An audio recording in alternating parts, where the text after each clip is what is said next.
YTN 라디오 김우성의 생생경제.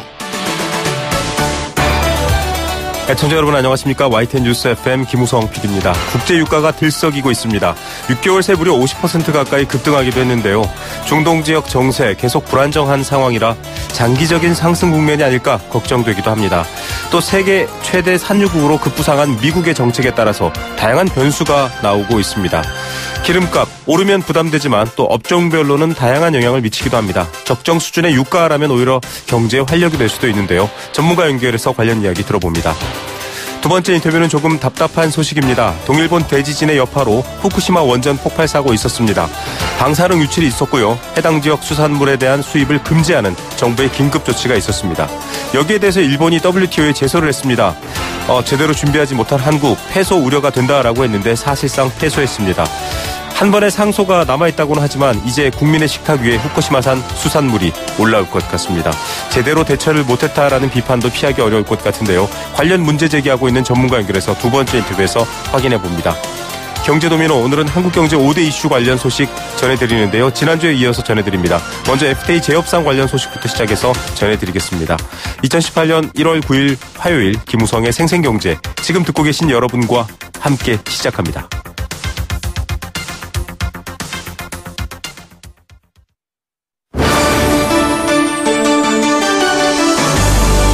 YTN 라디오 김우성의 생생경제.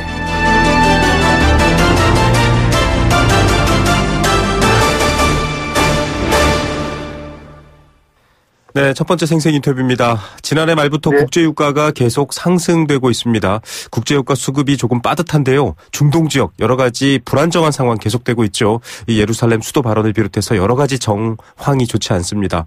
이런 가운데 유가가 계속 올라가고 있는데요. 우리 경제에는 부담이 될 수 있습니다. 유가 너무 낮아도 걱정, 또 높으면 당연히 걱정인데요. 이런 상황 어떻게 바라봐야 될지, 또 이 유가 상승에 여러 가지 고민하거나 준비해야 될 요소들 어떤 건지 전문가 연결해서 이야기 들어봅니다. 인천대학교 경제학과 손양훈 교수입니다. 교수님 안녕하십니까? 네, 안녕하십니까? 예, 이 국제유가가 사실은 단지 산유량만의 문제는 아닌 것 같고요. 조금 정치적인 또 국제지정학적인 불안 요인 같은 게 있을 것 같습니다. 이 트럼프 대통령이 좀 만들어가고 있는 문제도 있을 텐데 어떻게 보십니까? 네, 말씀하신 대로 유가의 움직임이라는 건 매우 복잡한 여러 가지 이유들이 결합해서 영향을 주고 있다고 볼 수 있습니다. 네네. 우선 최근 한 반년간 유가의 움직임을 좀 살펴볼 필요가 있는데요. 네. 유가가 거의 지속적으로 상승하는 패턴을 갖고 있습니다. 네네. 지난 6월까지만 해도 유가가 브렌트유 기준으로 40불대 중반이었는데 불과 6개월 지난 지금에는 67불 가까이 오르고 있습니다. 네. 거의 반년 만에 50%가 상승했고, 네. 당시에 우리가 예상했던 것보다 훨씬 뛰어넘는 그런 네네. 상승세라고 할 수 있습니다. 네. 우선 기본적으로는 세계 경제가 좀 활성화되고 있고요. 네. 에너지 수요가 생각보다 빠르게 늘어난 데 기인했다고 생각하고 있습니다. 네. 중국도 그렇고 북미도 그러하며 유럽도 그러합니다. 네네. 그에 따라서 전 세계적으로 원유 재고가 네. 상당히 높아서 그동안 유가가 올라가는 걸 이렇게 막았었는데 네네. 원유 재고가 빠른 속도로 줄고 있습니다. 예. 지금 여러 가지 한파부터 시작해서 앞서 살짝 언급된 이 중동 지역 시위라든지 여러 문제들이 있을 텐데 단기적, 장기적 요소가 좀 다를 것 같긴 한데요, 교수님. 상승 배경 네. 어떻게 봐야 될까요? 네, 말씀하신 대로 이 경제의 원리만으로 유가가 설명이 잘 되지 않는다는 데 또 문제가 있습니다. 네. 수급으로 설명되지 않는 여러 가지 국제 정치적 이슈가 있는데요. 네네. 원래 아랍 지역에는 같은 이슬람이지만 수니파와 시아파로 서로 아주 뿌리 깊은 갈등을 그렇죠. 쭉 해왔습니다. 네. 최근에만 해도 시리아에서 또 예멘에서 그리고 또 레바논에서 이 사우디를 중심으로 하는 그 수니파와 네. 이란을 중심으로 하는 시아파 간의 갈등이 아주 복잡하게 전개되어 왔습니다. 네. 특히 그 이란이 지원하는 것으로 알려진 그 사우디를 둘러싼 여러 나라에서 각국의 갈등이 네. 점점 심화되면서 유가가 장기적으로 좀 불안해지지 않을까 하는 우려가 굉장히 깊었습니다. 특히 네. 시리아, 예멘, 레바논, 그다음에 카타르 각국에서 이제 그런 현상들이 있었습니다. 예. 또 최근의 뉴스를 이렇게 보시면 이란 내에서도 반정부 시위가 그렇죠. 격화되고 있어서 네. 이 지역에도 국제 정치적 갈등이 점점 심해지지 않겠나 하는 이런 어떤 전망을 하고 있습니다. 예. 그런데 꼭 이게 아랍만의 문제라고도 볼 수 없는 것이 네네. 미국이나 러시아 혹은 중국 같은 나라들이 이런 갈등을 유발하기도 하고 또 증폭시키기도 하고 또는 편성하기도 하면서 굉장히 복잡한 외교적 전략이 이렇게 난무하기 때문에 사실은 이 방향을 참 가름하기 어려운 그런 정치적 위험을 갖고 있습니다. 예. 이 장기적인 불안 요인으로서는 유가 상승 내지는 유가 불안이라고 표현해야 될 것 같은데요. 그런 상황이 네네. 이어지고 있다 교수님께서 분석해 주셨는데 단기적인 부분도 있을까요? 지금 뭐 미국 동부는 사상 초유의 한파가 몰아치고 있는 데다가 송유관 폭발 사고 같은 것들도 리비아에서 있었고요. 이런 요소 때문에 좀 급격한 가격 상승 이런 것도 있나요, 교수님? 원래 겨울에는 유가가 조금 더 가격이 오릅니다. 수요가 오르기 때문에 이제 북반구의 겨울에는요. 근데 특히 이번에 이제 북미 지역의 한파가 아주 심각한 뭐 과거에 볼 수 없었던 한파가 맞습니다. 지속되면서 석유 수요가 늘어나고 있고요. 네네. 말씀하신 대로 뭐 리비아의 송유관에 이런 여러 가지 사고들도 영향을 줄 수 있습니다. 네. 특히 최근에 이제 그 오랫동안 이제 새로운 석유의 공급원으로 알려졌던 셰일 가스의 양이 이제 많이 지속되면서 유가가 네. 많이 안정되었었는데요. 네네. 그 어떤 공급량이 아마 미국의 이제 트럼프 대통령이 셰일가스를 개발하는 걸 조금 더 활성화하기도 하고 또 네. 여러 가지 규제도 풀고 하는 어떤 그런 움직임들이 있기 때문에 공급도 또한 아주 그 강한 유가가 오르기만 하면 반등할 수 있는 그런 여러 가지 요건들을 갖추고 있다고 볼 수 있습니다. 예, 뭐 퍼즐 맞추기처럼 복잡하다 이런 생각이 듭니다. 단지 중동이 불안하다, 유가가 올랐다, 경제에 부담이 된다. 뭐 이런 논리로만 과거엔 생각했었는데 좀 복잡하네요. 트럼프 대통령 얘기를 하셨는데요. 지금 뭐 여러 분야의 아메리칸 퍼스트 얘기를 하고 있습니다. 미국 내 경제학자들도 간호를 있던데 사우디를 제치고 지금 1위 산유국 자리를 차지했더라고요. 이 트럼프의 유가 정책 어떻게 이해해야 됩니까, 교수님? 사실은 셰일가스가 전 세계 석유 시장에서 큰 영향을 준 게 과거에 원래 이제 중동은 주로 공급국이었고 대부분 미국을 포함한 대부분 나라들이 이제 석유를 사는 입장이었었습니다. 네네. 근데 이제 미국이라는 강력한 공급국이 새로 생김에 따라서 그 전에 갖고 있던 석유 시장의 어떤 역학의 패턴이 굉장히 많이 바뀌었고요. 네. 특히 트럼프 대통령이 갖고 있는 아메리카 퍼스트라는 게 이제 에너지 공급에서도 네. 강한 힘을 발휘하는 것으로 나타나서 전 세계 시장에서 공급자의 오펙을 중심으로 한 과거의 카르텔보다는 네네. 더 다양한 형태의 공급자들이 생기고 있다 이렇게 생각할 수 있습니다. 예, 이 기업들이 좀 눈여겨봐야 될 흐름이 좀 더 복잡해진 것 같습니다. 당장 뭐 기름이 안 나는 우리나라 같은 경우에는 좀 부담이 될 수밖에 없을 것 같은데요. 경제에 미치는 영향 어떻게 보십니까? 단순히 우리가 이제 우리 기업들이 이제 주로 에너지를 수입하기 때문에 네. 뭐 아주 간단하게 보면 우리에게 굉장히 좋지 않은 일처럼 보이기도 하지만 네. 그런 업종별로도 굉장히 서로 나뉩니다. 예를 네네. 들면 정유업계 같은 곳은 지금 갖고 있는 재고 자산이 이제 가치가 증가하기 때문에 약간의 이익을 볼 수도 있고요. 네. 조금 더 길게 보면 정제 마진이 이제 빠른 속도로 축소되기 때문에 네네. 정유업계에는 또 나쁜 소식이 될 수도 있습니다. 양면적입니다. 네네. 그다음에 연료비 부담이 되는 업계도 많습니다. 예를 들면 항공이라든가 해운 이런 업계들은 이제 비용이 상승해서 네. 좀 불리해질 수도 있고요. 그러니까 더 장기적으로 보면 이제 우리가 설비를 공급하는 조선이라든가 철강이라든가 건설업 같은 경우에는 네네. 유가가 높아지면 또 오히려 기회가 될 수 있는 여지도 있습니다. 그래서 네. 이걸 어떻게 단순히 우리에게 한 방향으로 네네. 단순하게 설명하기는 어렵지만 업종별로는 굉장히 많이 나뉘어질 것으로 봅니다. 네. 그러니까 전반적으로 봐서 우리가 대체로 에너지를 수입하는 나라이기 때문에 네네. 유가가 상승한다는 것은 GDP는 조금 감소할 수 있고요. 네. 물가는 좀 상승할 수 있는 그런 여지가 된다고 생각을 합니다. 예. 지금 앞서 말씀해 주신 부분에서 사실은 저희가 조선업 불황 때 항상 이 얘기를 했습니다. 국제유가 하락 때문에 이 수주 물량이 없다. 이 좋고 나쁨을 단순하게 볼 수는 없을 것 같고요. 좀 아까 물가 얘기를 하셨는데요. 보통은 유가가 오른다 이러면 일반적인 국민들, 생활하시는 분들, 생활경제에서는 좀 부담을 안을 수밖에 없는 상황이겠죠? 뭐 당장 우리가 움직이는 자동차의 연료비가 올라갈 수 있고요. 여러 가지 공산품의 중요한 그 생산 요소인 에너지 비용이 올라간다고 볼 수 있죠. 네. 자, 지금 3%대 GDP 성장 정부가 굉장히 애착을 갖고 있고요. 좀 세계 경제 회복세도 있는데 큰 의미에서의 어떤 눈여겨볼 만한 위축이나 영향을 받는 수준일까요, 교수님? 그 부담의 수준, 큰 틀에서의 수준은 어떻게 봐야 될까요? 지금까지 사실은 최근에 많이 올랐지만 큰 네네. 영향이 없는 걸로 봐서 요즘은 유가가 과거처럼 어떤 아주 그 경제에 아주 결정적인 영향을 준다고 보기는 좀 어렵다고 생각합니다. 그러나 네. 최근 한 반년 사이에 50%나 상승했다는 그 효과가 우리 경제에 분명히 나타날 거다 이렇게 판단하고 있습니다. 예. 뉴스로만 보시는 분들은 이제 자동차 기름 넣는 가격 생각하시기 쉬운데, 예, 그 반영 사실 시차가 있고, 중요한 거는 이 유가의 움직임이 교수님 지적해 주신 것처럼 급격하게 50% 가까이 상승하거나, 과거에 $100를 넘어갔던 때도 있었으니까요. 네. 이 흐름을 좀 어느 정도, 물론 정확히 예측은 불가능하겠지만 좀 읽어내야 될 텐데, 어떻게 예상해 볼 수 있을까요? 당장은 아까 말씀드린 우리 기업에 미치는 다양한 효과라는 것도 업종별로도 다르지만 시간을 두고 굉장히 다르게 나타납니다. 네. 당장은 바로 에너지를 직접 다루는 업종에서도 영향을 주지만 더 길게 나가면 아까 말씀하셨던 조선이나 철강까지 영향을 주는 다양한 시리즈가 계속될 것이고, 네네. 향후 유가의 움직임에 따라서 그 방향이 또 다른 파도가 또 움직일 것이기 때문에 네. 쉽게 얘기하기는 어렵지만 전반적으로는 우리에게 그렇게 긍정적이다 이렇게 보기는 쉽지 않다고 생각합니다. 예, 그 흐름 자체 정확히 얼마가 될 것이다 이런 예측이 아니라 그 면밀한 다양한 좀 영향력을 봐야 될 것 같습니다.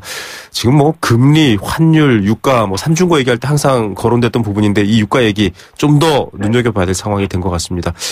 이런 상황에서 사실은 특별한 대응책이라는 게 있을까요? 보통은 유가를 모니터링하고 수급을 조절하고 이런 얘기 정도 나오던데 어떻게 봐야 될까요?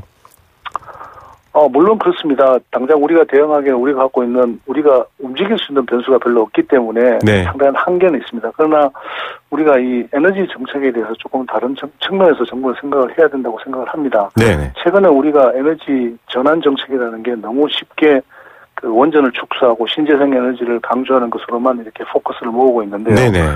사실은 거기에는 우리가 화석 에너지, 특히 화석 에너지가 우리나라 전체 1차 에너지 소비량의 거의 70-80%를 차지합니다. 네, 물론 대부분은요. 석탄, 석유, 천연가스인데요. 네. 이런 것들이 장기적으로 가격이 안정적으로 지속될 거다 네. 하는 가정 속에서 우리가 이제 원전을 줄이고 신재생 에너지를 늘리는 걸 우리 에너지 정책의 아주 근간으로 삼고 있다고 생각을 합니다. 네네. 그러나 이런 안정이 지금 벌써 약간씩 위협받고 있고 네. 그런 것들이 앞으로 국제 정세에 따라서 더 큰 위협이 있다면 네네.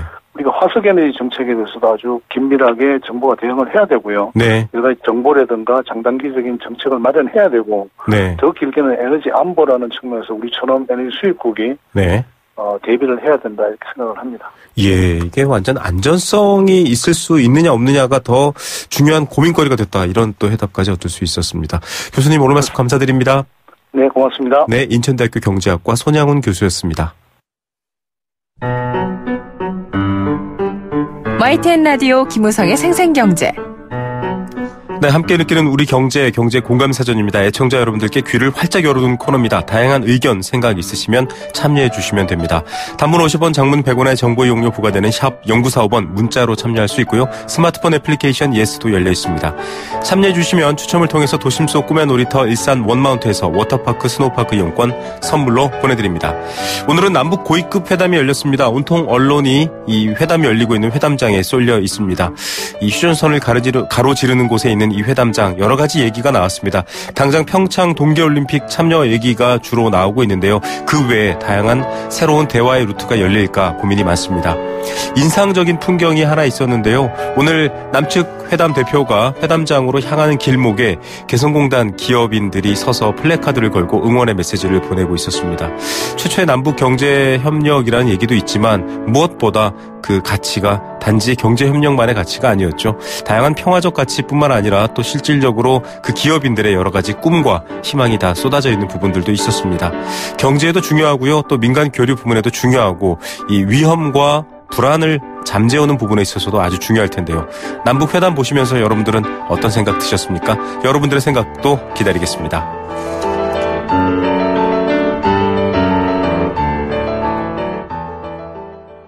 네, 생생경제일부 포스코와 함께했습니다. 캠페인 한 개 듣고요. 이 시각 주요 경제 뉴스들 정리해드립니다.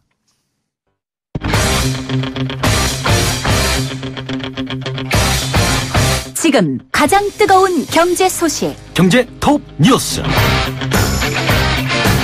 네, 현재 시각 오후 3시 25분 10초 막 지나고 있습니다. 이 시각 주요 경제 뉴스 알아볼 텐데요. 앞서 전 에너지경제연구원장을 지낸 인천대 손양훈 교수와의 이 유가 인터뷰 보내드렸죠. 지금 두바이유가 포털에 나와 있는 실시간 시세를 보면 $65까지 치솟았습니다. 특히 한국과 아주 밀접한 영향을 미치고 있는 곳인데요. 지금 중동과의 여러 가지 관계라든지 또 정세 같은 것들도 많이 불안한 상황입니다. 이럴 때 유가가 오르는 부분들 우리 경제 성장에 많은 위축을 줄 수 있다라는 일반적인 얘기도 하고 있는데 애청자 여러분들도 여기에 관련된 생각도 보내주시면 좋을 것 같습니다. 5336님도 사연을 보내주셨는데요. 3년 전에 달러에 투자라고 해서 꽤 많은 금액이군요. 1억 정도 달러를 저축했는데 지금 9천만 원이 됐습니다. 정말 힘드네요라는 의견도 주셨습니다. 예, 이런 국제 유가를 비롯해서 달러 환율 여러 가지 변동 사항이 높은 부분에 있어서 개인 투자의 어떤 피해 같은 것들도 많이 일어나고 있는데요. 이런 부분에 대해서도 조금 여러 가지 안전망이라든가요.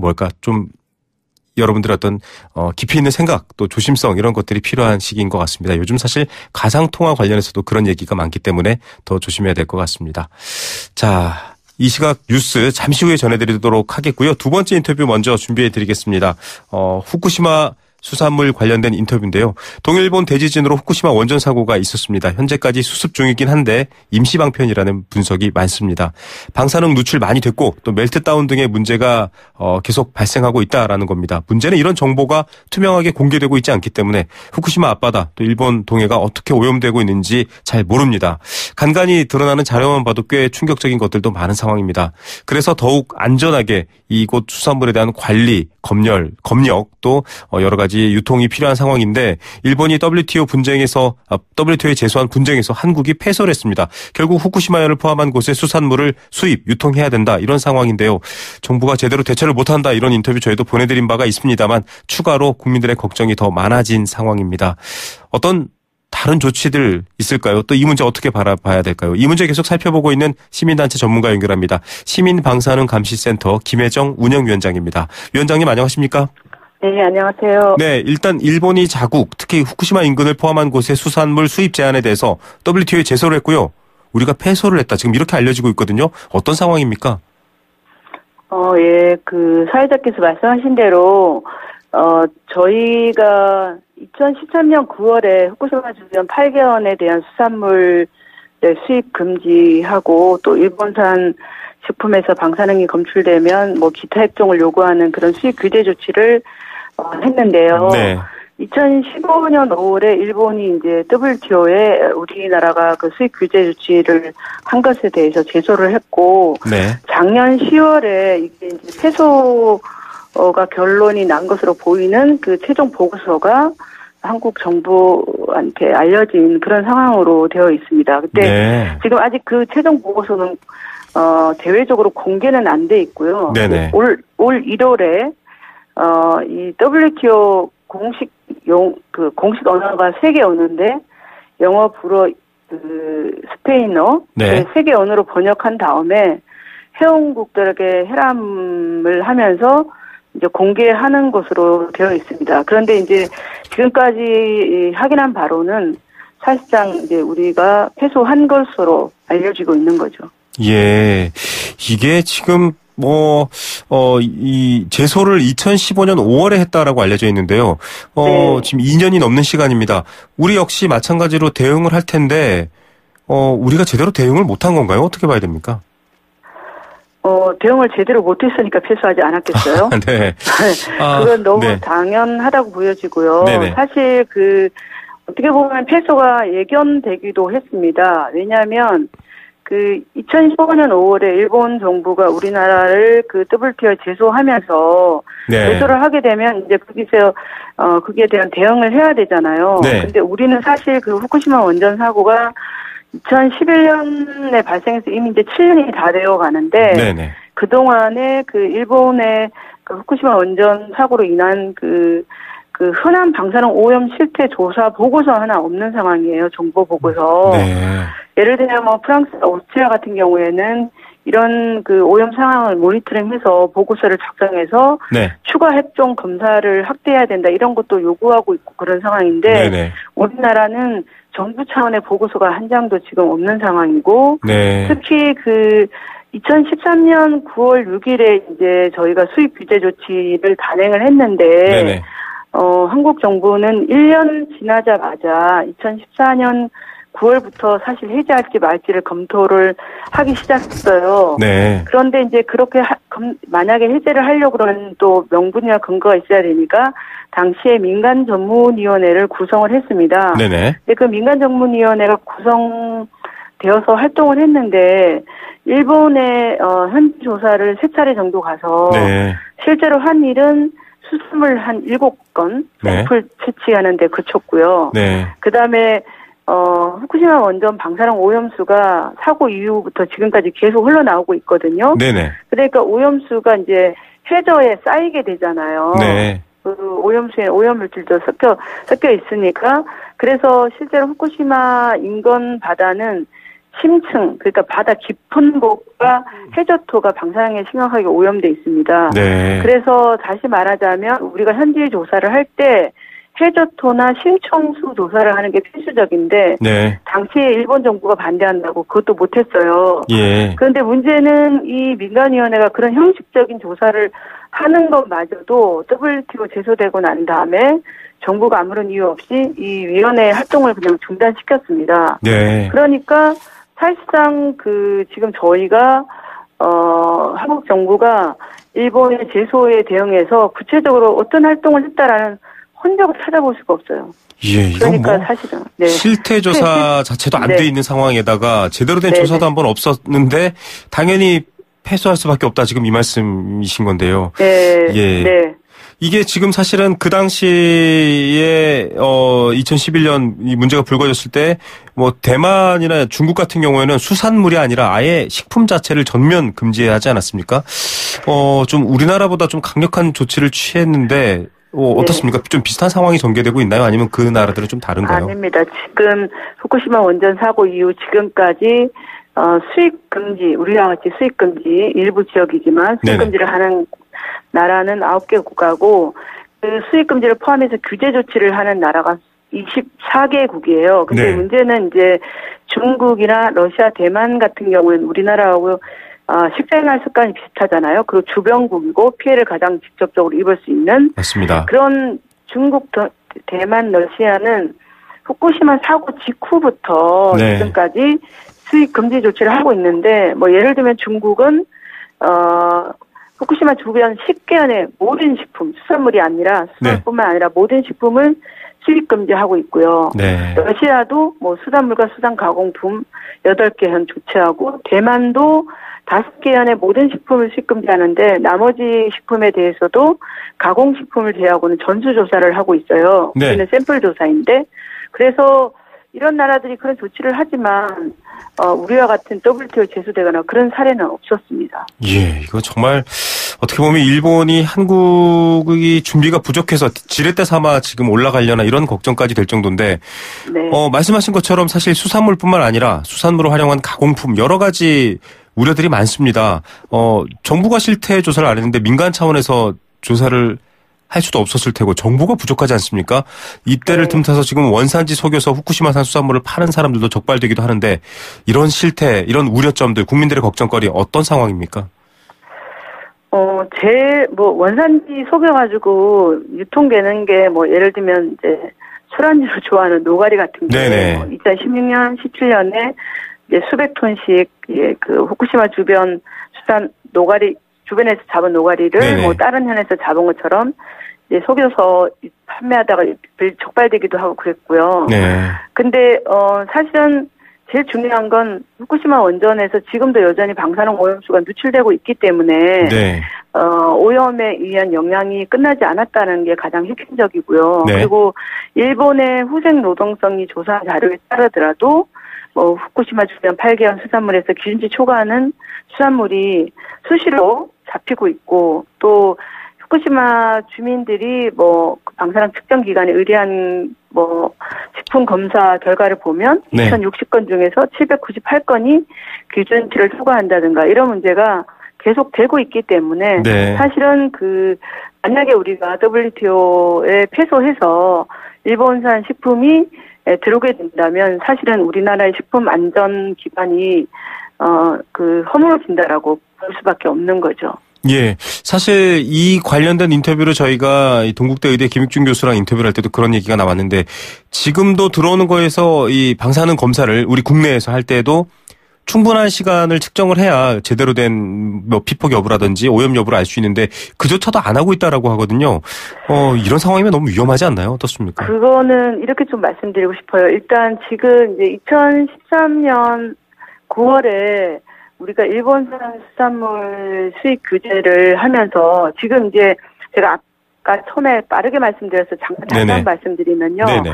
우리가 후쿠시마 주변의 수산물은 8개월에 들어오는 것은 수산물만 수입 금지를 하고 나머지 모든 식품은 방사능이 미량이라도 검출되면 기타 액종을 추가 증명서를 요구하는 방식으로 사실상 반송을 합니다. 사실상 그러니까 반송. 네. 예, 현재는 일본에서 들어오는 식품이 그래도 관리가 되고 있다고 봐야 돼요. 네. 그래서 지금은 방사능에 오염된 식품은 적어도 정부 검사에서 통과는 되고 있지 못하는 상황입니다. 네네. 그러니까 이런 조치가 유지돼야만 한다라는 것을 강조해서 말씀을 드리고요. 네네. 그리고 조사는 뭐 국민이 만족하는 수준으로 하려면 사실은 보다 더 엄격한 수준으로 돼야 되는데 지금은 제가 이제 일본산 식품에 국한해서 말씀을 드리니까 현재의 그 규제 조치는 그래도 적절히 관리되고 있는 걸로 보입니다. 예. 저희도 왜냐하면 계속 크로스 체크를 하고 있거든요. 네. 자, 지금은 여러 가지 들어오는 거에 대해서 일종의 잘 관리되고 있는 그런 상황인데 이 WTO에서 패소를 하고 들어오게 될 경우에는 조금 지금보다는 좀 더 어려운 상황이 되겠다 이렇게 볼 수 있는 거죠. 패소돼서 일본산 식품이 수입되게 되면 사실은 우리 식탁에 방사능에 오염된 식품이 올라오는 걸 막을 수가 없게 되는 거죠. 사실상 막을 수가 없다. 그러니까 반드시 우리가 이겨야 합니다. 네, 지금 이제 한 15개월 정도 상소해서 뒤집을 수 있는 기회가 있다고는 하는데 앞서 얘기한 것처럼 방사능이 검출되면은 다양한 핵종 검사를 하는 거, 그다음에 뭐 여러 가지 이 수산물에 대한 방사능 검사를 하는 것, 절차 문제. 지금 일본이 이 세 가지를 들어서 승소를 했거든요. 이 세 가지를 뒤집을 수 있을까요? 어떻게 보십니까? 대책 어떻게 써야 될까요? 글쎄, 지금 뭐 일본이 그 자국산 식품에만 차별을 한다. 그리고 뭐 기타 액종 요구하는 것도 부당하다. 무역을 제한하는 거다. 이런 이유로 상소를 주장했고 이제 그게 일본 측에 유리하게 작성이 된 걸로 이제 알려지고 있는데 저는 사실은 그 미량이라도 방사능에 오염된 식품을 장기적으로 먹게 되면 인체에 악영향을 미치는 것은 이미 여러 가지 과학 사실로도 나와 있습니다. 그래서 사실 지금까지 정부가 이 WTO 제소에 대응하는 과정이나 내용을 전혀 공개하지 않았거든요. 그래서 저는 일단 그 정부 WTO 보고서가 나오면 이런 내용을 공개하고 패소한 원인이 무엇인지 민간과 함께 독립적인 전문가와 함께 분석을 해서 실제로 지금 인근 국가들도 우리와 유사한 조치를 하고 있잖아요. 인근 국가들과 연대를 해가지고 그 WTO 패소건에 대해서 상소를 해서 12개월 주어진 기간, 12개월도 다 주어지는 거 아니에요. 60일이나 90일 사이에 이제 보고서를 채택하도록 돼 있으니까 상소하고 난 다음에 그 기간 동안에 제대로 된 우리가 그 방사능에 대한 그 오염의 문제 그리고 또 그것이 우리 국민들이 입게 될 피해 그런 것들에 대해서 객관적인 근거를 제시하고 우리가 왜 이런 조치를 취할 수밖에 없는지 정당성을 입증할 수 있는 조치를 마련해 나가는 것이 필요하다고 생각합니다. 근데 만약에 과거 정부처럼 또 이런 내용을 공개하지 않고 그냥 관행대로 형식적인 대응을 한다 그러면 사실 우리 국민의 식탁 안전이 위험해질 수밖에 없다고 생각해요. 가장 불안해하는 게 바로 이렇게 공개되지 않고 밀실에서 이루어지는 부실한 대처일 겁니다. 저희도 좀 같이 지켜보면서 이 문제 얘기 또 나누도록 하겠습니다. 오늘 말씀 감사드립니다. 고맙습니다. 시민방사능감시센터의 김혜정 운영위원장이었습니다.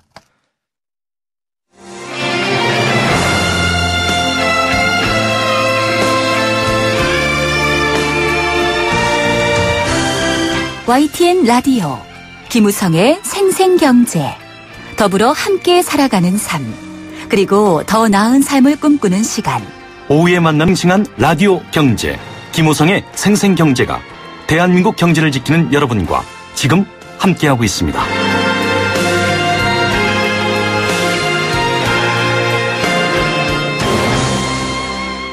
네, 보통 좀 일찍 보내드리는 경제 톱뉴스. 오늘은 지금 약간 10분 정도 늦게 보내드립니다. 비즈니스워치 김춘동 기자입니다. 안녕하십니까? 예, 안녕하세요. 네, 자, 종합부동산세가 8년 만에 많이 거쳤다 이런 소식 들어왔네요. 네, 국세청에 따르면 2016년에 거친 종합부동산세는 1조 5,297억 원으로 전년보다 1,219억 원, 8.7%가 늘었는데요. 세대별 합산 과세 위헌 결정을 받으면서 네. 종부세 납부 대상이 크게 줄기 직전인 2008년 기록한 2조 3,280억 원 이후 8년 만에 가장 많았습니다. 네. 종부세 납부 대상자도 33만 5,591명을 기록하면서 앞으로 30만 명을 넘어섰는데요. 전년과 비교하면 5만 2천 명 정도 늘어난 겁니다. 1인당 평균 종부세 납부세액은 455만 8천 원이었는데요. 지난해 부동산 시장이 화랑을 보이면서 종부세도 그만큼 많이 거친 겁니다. 예, 이 종부세 간에도 좀 양극화가 있다고요? 네, 세 구간별로 종부세 부담액을 보면 격차가 뚜렷했는데요. 종부세를 내는 같은 부동산 부자라도 구간에 따라 세금 차이가 4천만 원 가까이 났습니다. 특히 세액 상위 10%인 3만 3,559명의 총 납부세액이 1조 3,424억 원으로 전체 종부세액의 87.7%에 달했고요. 반면 하위 10%가 낸 종부세액은 8억 7,600만 원에 불과했습니다. 1인당 평균 납부세액도 상위 10%는 4천만 원에 달한 반면 상위 10%에서 20%는 201만 원, 하위 10%는 2만 6천 원밖에 되지 않아서 사실상 상위 10%가 대부분의 종부세를 내고 있는 것으로 나타났습니다. 종부세 대상 중에서도 보유 부동산 규모의 차이가 큰 데다가 보유 부동산이 많을수록 누진세율이 적용돼 상위 구간에 세액 부담이 집중된 것으로 풀이됩니다. 예, 지금 부동산 시장 앞두고 또 이 보유세와 종부세를 포함한 이런 부동산에 관련된 세금 관심이 높은데 이런 결과를 또 생각해 볼 수 있겠네요. 자, 5만 원권이 화폐 발행 잔액에서 차지하는 비중이 80%를 넘어섰다. 그만큼 5만 원이 시중에 풀려있다 이 얘기인가요? 예, 맞습니다. 화폐 발행 잔액은 한국은행이 시중에 공급한 화폐에서 환수한 돈을 제외하고 시중에 남은 금을 뜻한답니다. 네. 시중에 계속 유통되고 있는 지폐라고 보면 되는데요. 한국은행에 따르면 작년 11월 말 전체 화폐 발행 잔액은 106조 8,560억 원이었는데 이 가운데 5만 원권 지폐가 85조 5,996억 원, 비중으로 보면 80.1%에 달했습니다. 네. 2009년 발행 당시만 해도 비중이 7% 선에 그쳤었는데요. 8년 만에 80%대로 치솟은 겁니다. 반면 만원권은 계속 쪼그라들고 있는데요. 지난해 11월 화폐 발행 잔액 중 1만 원권 비중은 14.7%에 그치면서 역대 최저 수준으로 떨어졌습니다. 네. 2009년엔 79.6%에 달했으니까 5만 원권의 비중이 늘어난 만큼 만 원권의 비중은 줄어든 겁니다. 이 배경이나 이유를 좀 봐야 될 것 같은데요. 이 5만 원권 좀 큰 돈인데 어떤 이유입니까? 예, 기본적으로 금액이 크니까 그런 측면이 있고요. 실제로 5만 원권의 용도가 계속 늘고 있습니다. 경제 규모가 커지고 물가도 계속 오르면서 사용하기 편한 고액권 수요가 빠르게 늘고 있는 건데요. 네. 실제로 최근 축의금과 조의금, 용돈 등으로 5만 원권이 널리 쓰이고 있습니다. 지하 경제는 흘러들고 있다는 분석입니다. 실제로 시중 유통 후 한국은행으로 돌아오는 5만 원권 비중은 지난해 내내 하락했습니다. 만 원권과 비교해도 환수율이 크게 낮은데요. 그만큼 지하 경제 수요 좋지 않은 것으로 풀이됩니다. 네, 2만 원, 5만 원권이 다 어디로 가 있을까요? 자, 요즘 암호화폐 가상통화라고 정부는 또 부르기도 하는데 이 가격이 참 굉장히 관심사인데 글로벌 통계에서 국내 가격은 뺀다 이런 얘기 들어왔네요. 예, 암호화폐 가격과 함께 거래량과 시가총액, 채굴량, 가격 차트 등 다양한 정보를 제공하는 대표적인 회사 가운데 코인마켓캡이라는 곳이 있는데요. 네. 이 회사가 한국 내 암호화폐 거래소 3곳의 데이터를 통계에서 제외하기로 했습니다. 코인마켓캡에는 그동안 국내 최대 암호화폐 거래소인 빗썸과 코인원, 코빗 등 3개사의 데이터를 통계로 활용해 왔는데요. 이번에 모두 제외하기로 한 겁니다. 이들 3개 거래소는 거래량 측면에서는 모두 전 세계 상위 10개사에 포함된다고 합니다. 네, 오늘 소식은 여기까지 듣겠습니다. 감사합니다. 네, 경제톱뉴스였습니다.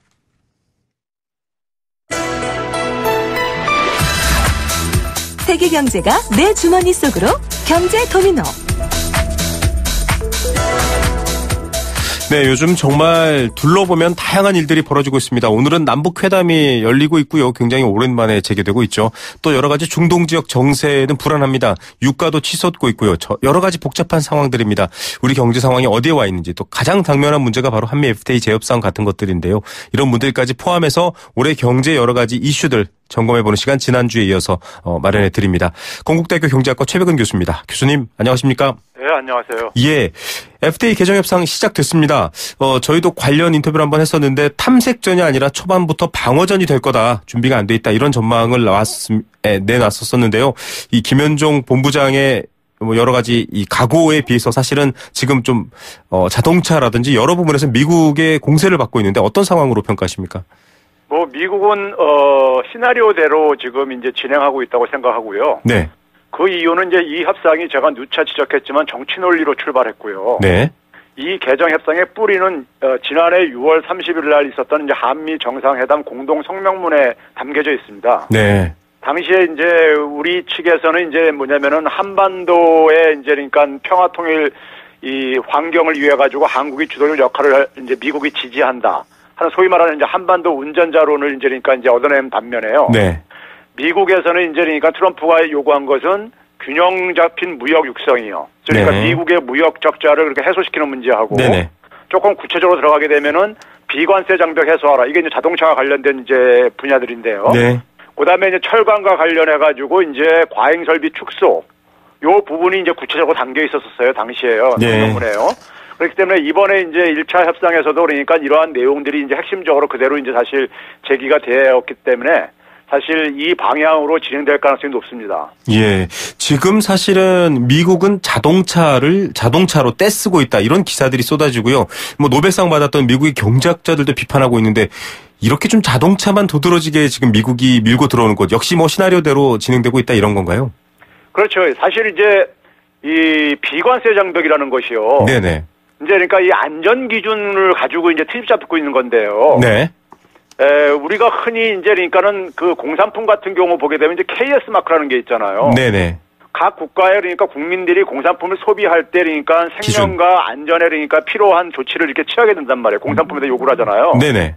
그러면 우리나라의 이제 안전 기준하고 미국의 안전 기준하고 다를 수가 있어요. 네. 자동차의 경우에요. 네네. 그러니까 예를 들면 이제 배기량 같은 경우도 미국은 굉장히 인구 밀도가 낮은 나라다 보니까는 그렇죠. 네. 배기량이 굉장히 많이 허용이 돼주고 그래요. 네네. 근데 우리는 그렇지 못하죠. 그다음 체형이 다르잖아요. 또 그러고요. 네. 그래서 이제 그런데 이런 부분들은 사실 어떻게 보게 되면은 기본적인 이제 한 나라의 주권 문제예요. 그러니까 국민들의 예. 건강과 안전에 관련된 거니까요. 네네. 이런 부분을 사실 떼를 쓰고 있으니까는 이게 네. 그러니까 일반 경제학자들이 볼 때는 이게 참 진짜 말 그대로 떼쓴다고 표현할 수밖에 없는 것이고요. 네. 그다음에 이제 자동차하고 철강 같은 경우를 보게 되면 미국이 사실 이 가격 경쟁력이 굉장히 많이 약화가 됐어요. 네네.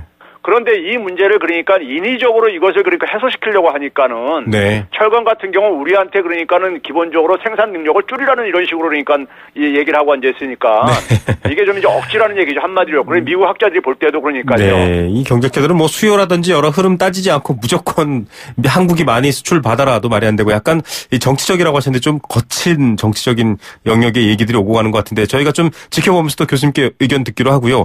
5대 주요 이슈 얘기하면서 지난주에 하다가 못했던 부분이 바로 통화 정책인데요. 지금도 환율 관심이 굉장히 높은 상황이기도 합니다. 또 여러 가지 복잡한 이슈들이 있고 미국은 연준 의장이 교체가 됐습니다. 이 통화 상황 어떻게 봐야 될까요? 이제 3차례 이상 인상하겠다고 지금 이제 지난해 12월 달에 이제 이런 이제 그 발표를 했죠. 네네. 연준에서요.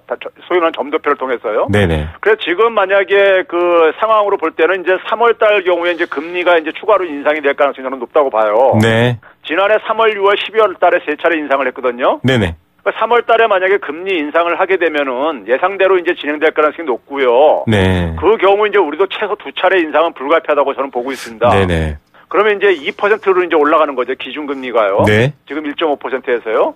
그랬을 경우에 이제 우리가 고위험 가구라든가 혹은 부실위험 가구, 전통적으로 우리가 한계 가구로 불렀던 이제 이런 가구들이 네네. 하고 그다음에 이제 한계 기업들이요. 네. 그러니까 이 낮은 금리라든가 정책 지원에 의해서 연명을 했던 이런 그 기업들이 네. 아무래도 이제 그러니까는 그 부실화가 이제 염려될 수 있을 것이고요. 네. 이게 이제 부실이 됐을 경우에 이제 그러니까 이게 경제 전체로 이제 확산되는 부분이 있거든요. 예, 예. 예를 들어서 이제 이미 지금 이제 가계라든가 기업의 연체율이 상승을 하고 있고요. 네.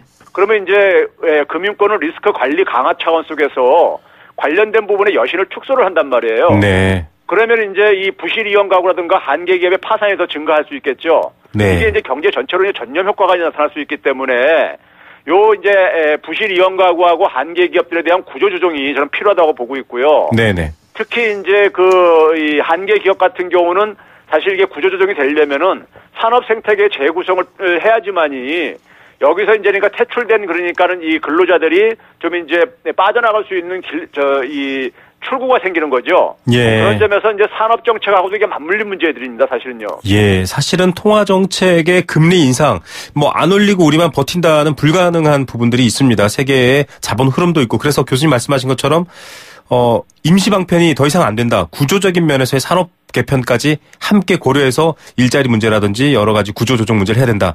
이 말씀이신데 항상 이렇게 얘기는 되지만 지나가는 걸 보면 교수님 사실 임시 방편만 잔뜩 나오는 경우가 많거든요. 뭐 일자리 문제도 그렇고요. 좀 그런 걱정이 있는데 지적한 만큼 좀 제대로 정부가 대응을 할까요? 어떻게 전망하십니까?